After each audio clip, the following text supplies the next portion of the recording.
Daniel, how to be a good partner to someone suffering from depression. That's a tough one, man. It's very hard to live with someone who's suffering from depression. With helping without enabling and pushing without being too judgmental.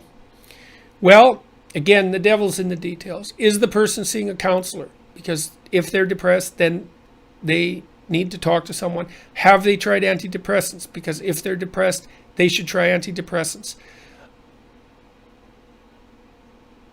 And they should be strongly encouraged to do so, and maybe that encouragement should even border on a demand, because depression is just, it's terrible. It's terrible for the person who's experiencing it, like unutterably terrible. And it's terrible for the person who is living with the person who has depression. And so it's incumbent on the person who has depression to do everything they possibly can in order to set it straight. And it's hard, but there's lots of potential treatments for depression that have some efficacy, and antidepressants really do work wonders on people.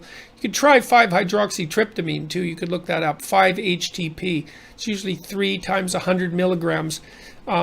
You can, if you try that, sometimes you can find out if antidepressants will work for you without having to resort to the antidepressants themselves.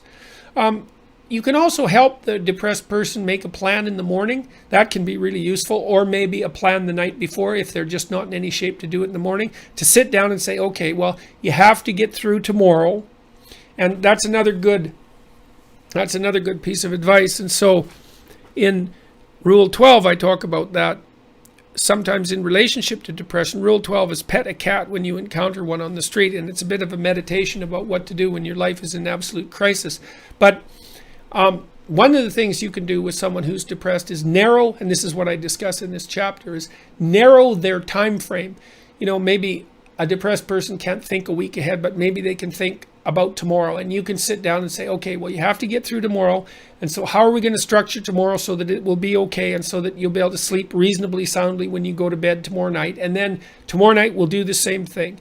And helping someone come up with a daily plan can be, now they might object and squawk and complain about it, but you should be, I would say, relatively persistent about that. And you can say, look, let's just try it for a week. And if they say no, then you say, well, let's try it for one day. Guys, the person's got to be pretty unreasonable if they, let's plan for 10 minutes just for tomorrow and see if that's helpful. If the person objects, you can keep cutting the magnitude of what you're asking down until you finally get a bit of an agreement from them. But helping someone depressed plan can help a lot.